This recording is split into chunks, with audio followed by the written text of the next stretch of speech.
Man, you already know, man. I'm back again with another reaction video for y'all today. And like I always say, mm, mm, mm, another sad situation we have here. But before we get into the reaction video, hey, I just want to appreciate all my subscribers subscribing to my channel, man. I appreciate you supporting and showing love to my channel, man. Hey, don't forget to hit that notification bell for your boy though too though. So it's when I drop a video, you get notified. And if you're new to my channel, hey, hit that bell for me. Subscribe to my channel, man. Turn my channel up support, man. You dig? And I love y'all for it. You get what I'm saying? I don't want to hold y'all up for too long. Let's get right into this video. On September 19th, 2025, what should have been a normal commute home turned into a fatal tragedy for 30-year-old Gerardo Jerry Estrada on the busy streets of Highland Park in Los Angeles. Yeah, Christian Bailey, remember? Yeah, he's a last season. I don't know if it's work or not, but I know a guy in a white arrested him a while back. Oh, okay. He was like into like the whole legal death. Estrada, who worked as a bartender at a local beer garden and spent much of his life behind a camera as a filmmaker and photographer, was simply skateboarding southbound in the center median, something he often did as a simple way to move through the neighborhood after work. At the same time, LAPD officers were heading northbound in their patrol cruiser with their emergency lights and sirens on, responding to a call to help set up a perimeter for a parolee wanted on a felony warrant. The cruiser was moving quickly through the congested roadway, weaving between lanes, bypassing red lights, and at moments drifting onto the wrong side of the street in an attempt to cut through traffic, where this happened. Legal death, like kind of like Steven. Yeah, he's more like a thief. Yeah. Oh! What the fuck, bro? Oh, That's all that.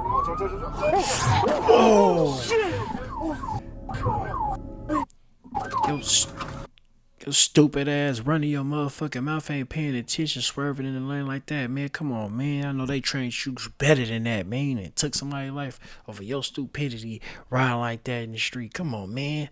Oh my God, bro. You see how they just did him? Oh shit, your stupid ass fault.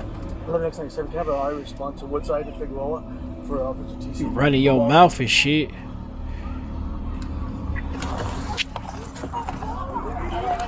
Oh. He's over here. He's over here. Idiot, man. There it is. Male, not conscious, not breathing. From Stupid. TC collision with vehicle. And also have the super respond and the T unit. The impact was so powerful that people at the nearby carnival heard it from a distance, and what had been an evening filled with music and lights was immediately replaced by screams and confusion. Estrada was thrown forward and became trapped underneath a parked car near the median. The officers stopped immediately, pulled him from under the vehicle, and began CPR as bystanders watched in shock. Start my camera. Paramedics arrived soon after, but despite their efforts, Estrada was pronounced dead at the scene from severe blunt force trauma. As of late November 2025, the LAPD's investigation into the crash is still ongoing. No charges have been filed, and the officers involved have not been publicly disciplined, leaving Estrada's family and the community demanding answers and accountability. Many have raised questions about the safety of police emergency driving practices, especially in crowded urban areas with pedestrians, cyclists, and events taking place nearby. According to reports, the officers' quick and unnecessary lane changes, as well as drifting movements through traffic, may have been influenced by divided attention, since video footage showed them speaking casually moments before the crash. Many have also pointed to the lack of stricter guidelines for driving during non-pursuit emergency responses, noting that incidents like this are part of a larger national concern, where thousands of civilians have died in police-related vehicle collisions over the years. Honestly, even in an emergency, public safety should never be put at such risk. High-speed weaving through a crowded neighborhood with a carnival nearby and people moving through the streets creates danger for everyone, and better training or stronger policies could prevent tragedies like this, especially for someone who was simply heading home, like Estrada. That was fucked up, man. They don't never hold them motherfuckers accountable for their mistakes that they be doing, man, in them streets, man. Knowing he in the fucking middle lane, swerving, way out his fucking lane, and hit that. And these motherfuckers don't get punished, and they ain't trying to press the issue or nothing. No nothing though. These motherfuckers still working like it's a normal day after they hit this man and took his life. You feel me? They don't give a fuck about shit out there. Them badges and the motherfucking gun be saving they motherfucking ass from a lot of shit out there. I don't give a fuck. That's my fucking opinion. That's how I feel. That's how it is when it comes to the motherfucking cops, man. They get away with a lot of shit, man. Let's get back to this video. On November 4th, 2025, what began as a routine cargo flight for UPS Airlines turned into one of the darkest days in Louisville, Kentucky. Louisville Muhammad Ali International Airport is home to UPS's massive Worldport hub, a place that moves millions of packages every single day and becomes even busier during the long holiday season. For the workers on duty that evening, everything felt normal as UPS Flight 2976, a 34-year-old McDonnell Douglas MD-11F, prepared for its scheduled departure to Honolulu. The aircraft carried everyday cargo, nothing hazardous, and had been cleared for takeoff from runway 17R at around 5:13 p.m. These MD-11s have served the cargo world for decades, built with 3 engines, 2 under the wings and 1 on the tail, and though they are reliable workhorses, they also have a long history of structural quirks that demand careful inspection and maintenance as they age. But only a few seconds after the aircraft climbed to just about 30 feet, something went terribly wrong. Damn.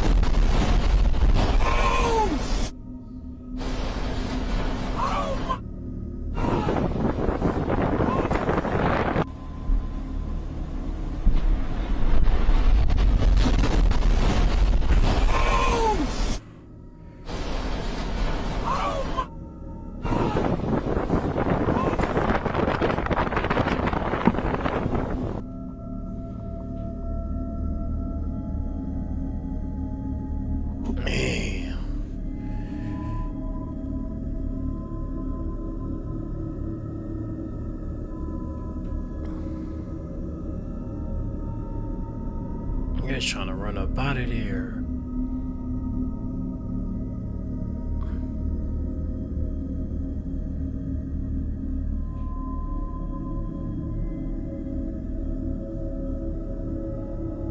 People on the ramp who had watched hundreds of these flights leave every week suddenly saw the left engine detach from its mount, flip over the wing, and burst into a fireball, an impact captured on airport cameras and a trucker's dash cam sitting near the runway. Within moments, it crashed through a UPS warehouse, rupturing fuel lines and setting off secondary explosions as it tore across the roof of a nearby petroleum recycling facility. The aircraft then slammed into an auto scrap yard, where the final impact scattered burning debris across nearly 3,000 feet.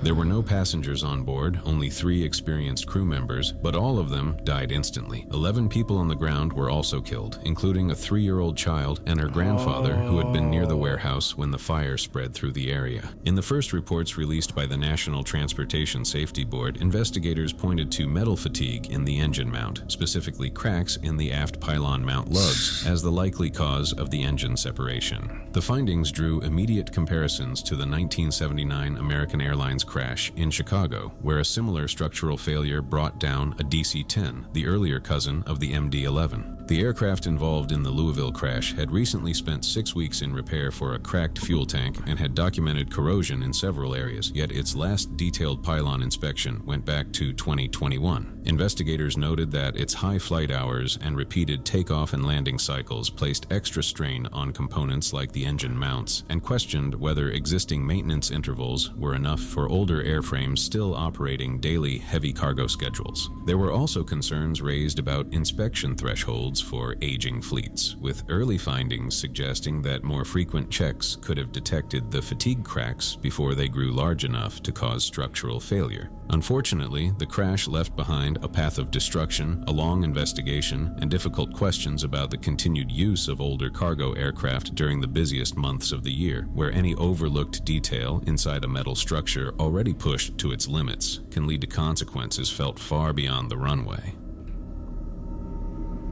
That was fucked up right there, man. That shit was sad, man. Condolences go out to all them people that lost their life into that right there, man. Cause I work at UPS, man, and sometime, man, they special people be. That's why I don't fuck with planes. Cause the inspection, some people don't do the inspection right. They rush shit sometimes. They don't be. They just go overlook shit. And basically, when you get on a plane, man, sometimes you leave your life in their hands. Like the expect, like that shit that they gotta do, man. Sometimes, man, they go past a lot of shit, man. That's why I be afraid of planes, cause it could be the time that I get on that motherfucker where they miss something. You feel what I'm saying? Like that be fucked up. You know what I'm saying? And they shouldn't even use no all that shit like that. Like, come on, man. That right there is a lack of laziness or shit. Like, come on, man. Like, when we do be busy, we do be busy, but come on, at the same time, you ain't if it ain't fit for the era, if it been just sitting for a while, keep it sitting and shit. Don't bring that motherfucker out like that, man. You know what I'm saying? Knowing that it could cause what it did now, 2-3 pilots and 11 civilians and lost their life because of that shit, and a 3-year-old baby, man. They had a whole future ahead of them, and it could have been avoided if the inspection was done right. You dig what I'm saying? That's fucked up, man.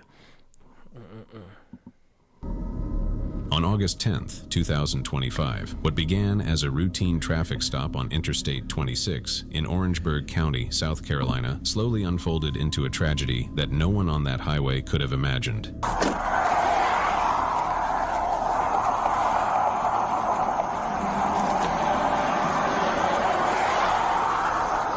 Around 2 a.m., in the quiet hours before sunrise, Officer Dennis Ricks pulled over a white Nissan Altima that had been weaving across lanes, raising concerns of distracted or impaired driving. When stopped, the driver admitted he had been watching a TV show, reportedly Breaking Bad, while behind the wheel, a dangerous habit that explained the erratic movement of the car and set the tone for what Ricks believed would be a standard traffic-related interaction on the eastbound shoulder. But as Ricks, wearing his reflective vest and carrying out the stop from the safety zone along the shoulder and speaking with the driver, this happened. Hello. How you doing? I'm good. I'm Trooper Dennis Ricks of the South Carolina Highway Patrol. The reason I was stopping is because you keep hitting your lane or the line there on the roadway. Are you okay? Yeah. I just want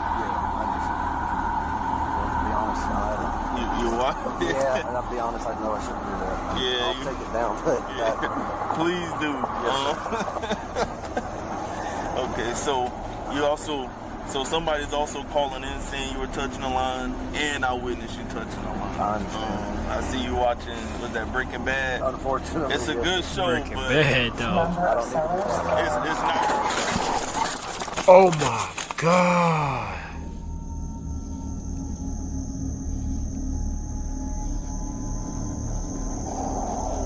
Oh. Motherfuckers ain't paying attention.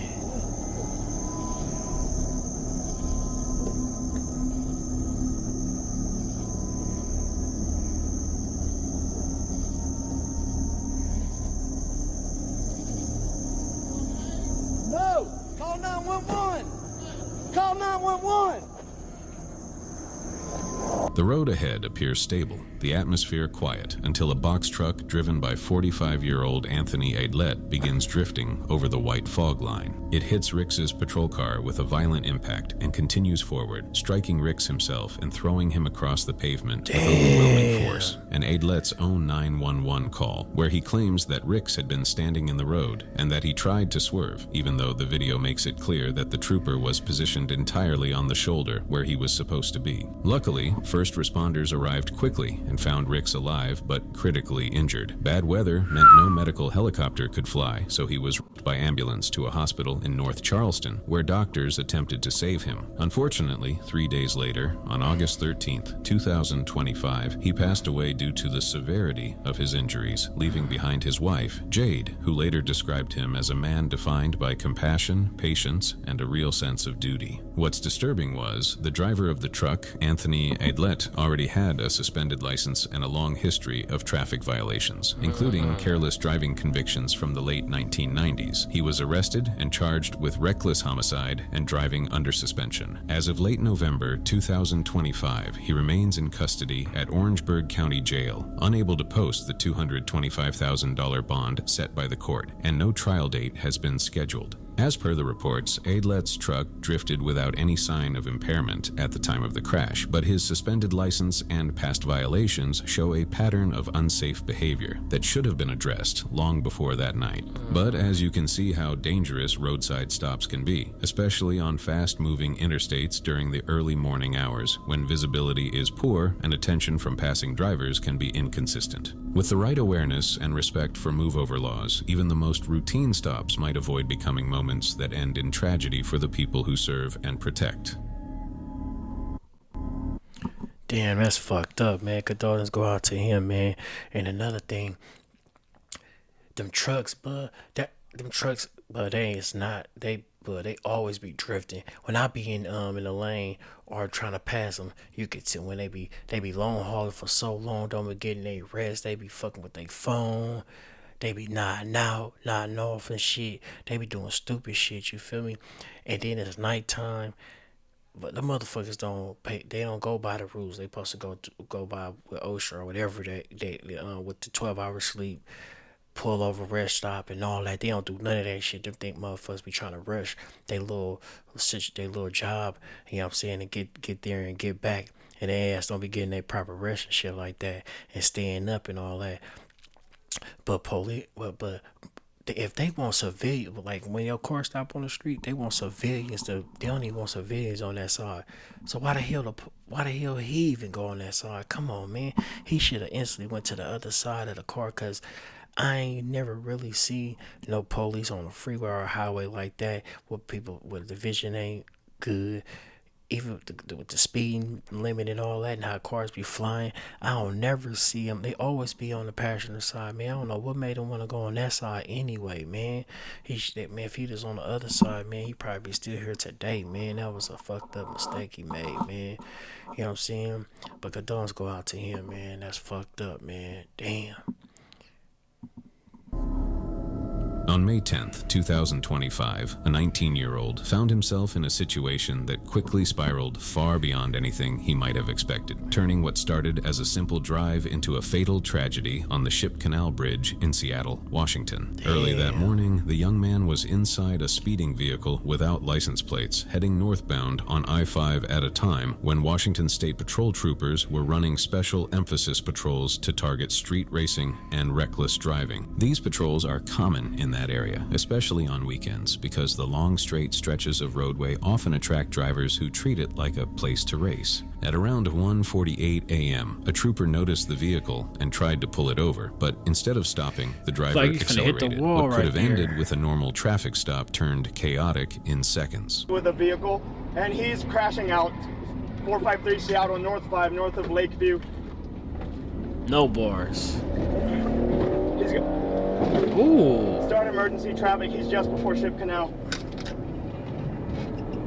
453 Seattle. I'm in pursuit, pitting the vehicle. 453 pitting the vehicle. 025. Stop running! No, don't do that. Hey! Oh my God. Get out! Then put your hands up now! What the fuck that look? What the fuck he thinking, bro? Stay right there. Do you understand? Ain't that a bridge or something? Stay right there. Turn around. A overpass? Walk back to the sound of my voice. What the fuck, man? And he looked down there though. 4531 at gunpoint 026. Stay right there. 520. Who else is in the car? 453 Seattle. I have the driver out of the vehicle. Passenger jumped over the bridge. That is a. Verify over Ship Canal. That man just killed himself over stupidity.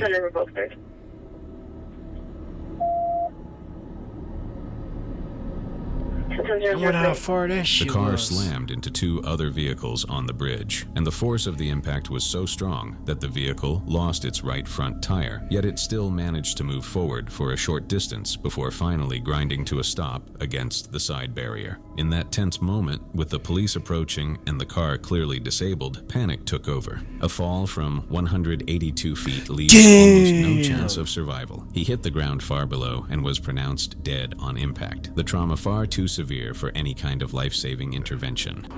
Was it for that car meet thing, the Honda and everything? No, we were just having a chill night out. I don't know why he did. I'm gonna be so for real with you. I don't know why he did what he did. Did he take anything? Or? No. I guess he was just on his little kick and was like, all right, cool, I could try to get away. And I was like, by the time I knew what was going on, I looked up and I saw two cars in front of us. I looked at him, I said, I'm lucky I'm unscathed. Did he say anything? Nope. What did he do? He just got out the driver's seat, hopped out the car, and I guess hopped off the f***ing bridge. The second 19-year-old Stupid, who remained in the vehicle was detained but later released, and strangely, no one in the other cars that were hit suffered injuries. The vehicle was not reported stolen, but as of late 2025, investigators still have not confirmed who was driving or why the two teenagers chose to flee from a simple traffic stop. Many people pointed out that this bridge has seen similar tragedies, where crashes, jumps, or moments of panic have ended in fatal falls, raising questions about whether more barriers or preventive measures should be in place. Troopers also clarified that there was no full-speed chase at the time. The short evasion ended almost immediately after the collision, but even that brief moment was enough to trigger a decision that cost a young man his life. Maybe the missing license plates made him fear the or maybe the stress of the crash left him overwhelmed. But whatever was going through his mind, jumping from a bridge that high is never the answer. Damn sure ain't. I don't know what little bro was going through or what was on his mind, but jumping 180 feet, I know he looked down. Matter of fact, he did. You see, he looked down before he even jumped. He wasn't even thinking about the consequences and the repercussion. You know what I'm saying? And then you could just pulled over and got that little ass ticket for not having no place, bro. You feel me? Now, you so selfish. You wasn't even thinking about you hurt your mama, your brother if you got your siblings, and your dad. You feel me? Come on, bro. You should just pulled over like your partner wasn't you probably to do, like pull over and just take the little ticket, you feel me, and go on about your business, man. You know what I'm saying? Hey, yeah, condolences go out to Lil Bro, but man, come on, man. Think wisely. Think what I always say. Think wisely. Be mindful on your decision, because it could be the wrong decision. It cost you your life. A fucked up situation. Let's get back into this shit. On September 5th, 2013, what should have been a normal evening commute for workers heading home through Pinetown, South Africa, slowly turned into one of the country's most devastating road disasters, the kind that builds quietly in the background long before anyone realizes something is about to go terribly wrong. I know the incident is quite old, but the chaos it caused was something I had to cover. That evening, a 23-year-old driver named Sanel Goodness May was behind the wheel of an articulated truck loaded with cargo, making his way down the hill. May, a Swazi national, was in South Africa without a valid work permit and was operating the truck with a fake driver's license, while the vehicle itself was later found to be unroadworthy with an expired license. As he started descending Fields Hill, he later claimed that the brakes began to fail, and with every passing second, the truck gathered more speed, leaving him with less control and fewer options to slow it down. By the time the truck approached the busy intersection of Richmond Road and Josiah Gamede Road, the traffic light ahead had already turned red for the downhill lane. The vehicles waiting at the intersection had no idea that a fully loaded truck was approaching at nearly 80 to 100 kilometers per hour, and when the cross traffic light turned green, 4 minibus taxis full of commuters and a Volkswagen Jetta began to move forward, unaware of the danger racing toward them.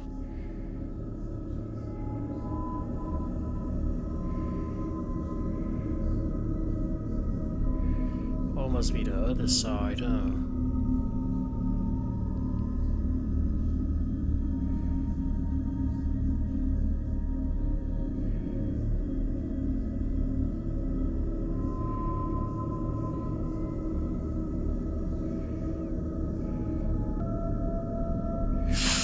Oh my god. Damn, he just wiped out the whole motherfucking intersection. God damn. Look at that. Oh my god.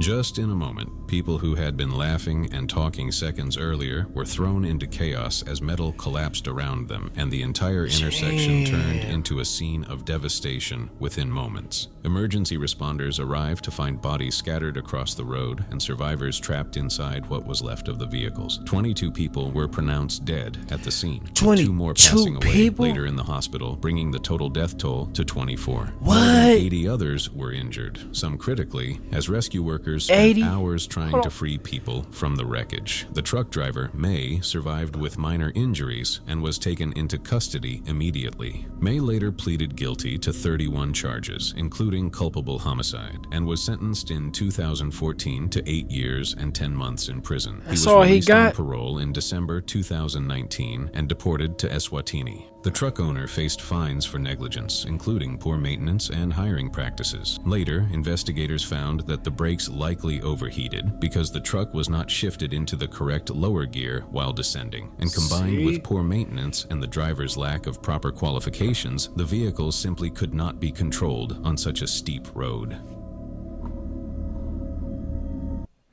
Bruh, that's fucked up, man. And he only got 8 years for that shit. Man, he took out 24 motherfuckers, bro. And he got 8 years in a couple of months for that. And it was his negligence that did that bullshit. Out of pocket. You inspect your own truck. You should have known. Then you ain't shifting gears right. You got in the wrong fucking gear, bro. You know, 24 people, man. If he felt his brakes wasn't working, he should have pulled off and did something to his own fucking self. Why the fuck? Come on, bro. You put 24 people's lives in your hand and took them all, wiped them out. You see how they cleared the fucking intersection? Come on, bro. You know what I'm saying? That was so fucking stupid ass shit on your part, bro. You know what I'm saying? Retarded ass shit, man. That's fucked up, man. You only got 24 years for that bullshit. Shit, I don't know. I think that's it. Yeah, that's it. But all them situations was, like I always say, another bad situation. Like they could have been avoided though. But the truck though, him. Like, man, he supposed to, man, that's 8 years for that, man. Come on, man.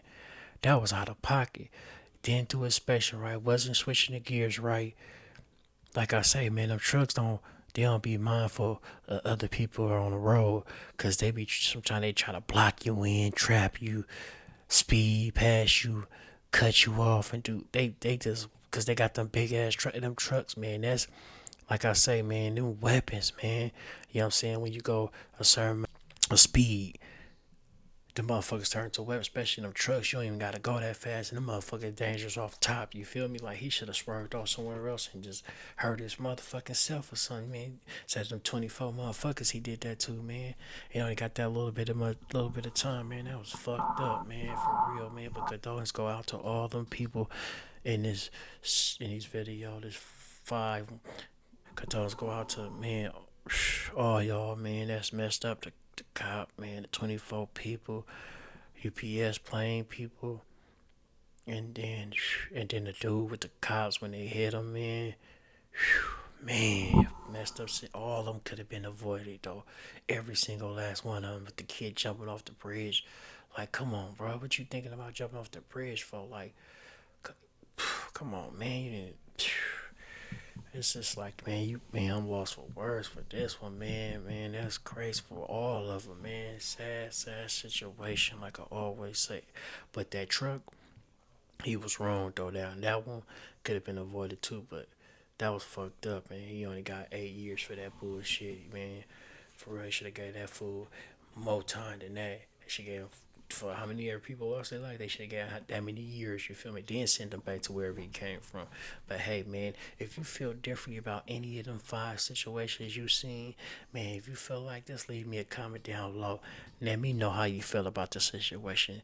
Let me know what you think. You know what I'm saying? Hey, your opinion is your opinion. I can't get mad at you. Dig what I'm saying? And if you're new to my channel, do the same thing by hitting that notification bell, hitting that subscribe button.